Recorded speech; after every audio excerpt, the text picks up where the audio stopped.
Hey folks, it's Scott from Gray Ghost Gardening. It's been a while since I've posted anything. Just been busy with work and life and all that kind of fun stuff, and I'm back here watering a few of my 10-gallon pots, and look what I found here.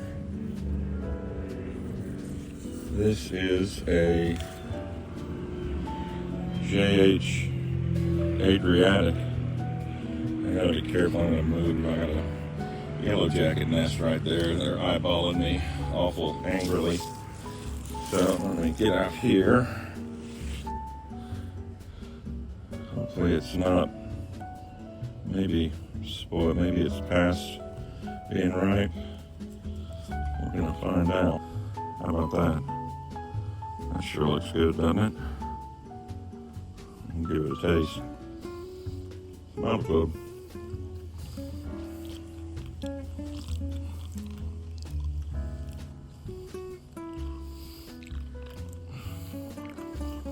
And this fig right here is pretty dang good.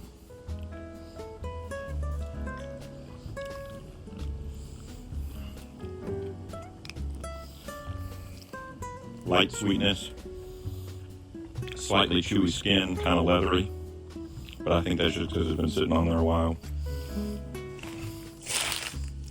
Seed crunch and a nice berry flavor. And look at this joker right here. It's a black Tuscan. I'm gonna see. I don't know. I'm gonna see if I can give him another day. It's got honey sealed up, dripping out of the eye right there.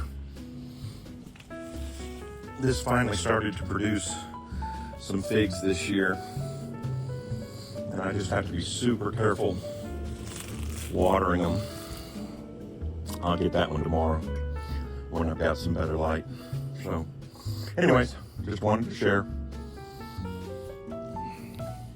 These figs back here have kind of been neglected a little bit, and so they're going to need a little love this weekend, I think. Get them ready for a winter that may never come. Who knows? All right, y'all be good. Enjoy your weekend. Enjoy the last year figs for most of the people in the country. Here, it's been so warm, we're still burning 90+ degree days. My Alma has got figs all over it. Here is Siligia Dolce. Got figs all over it. So my trees are corn-fused. My Hativdi Argentile. This is strawberry vert, yeah, strawberry vert. So you can see that the heat has really still got them trying to produce. So kind of crazy. All right, y'all be good. Have a great weekend.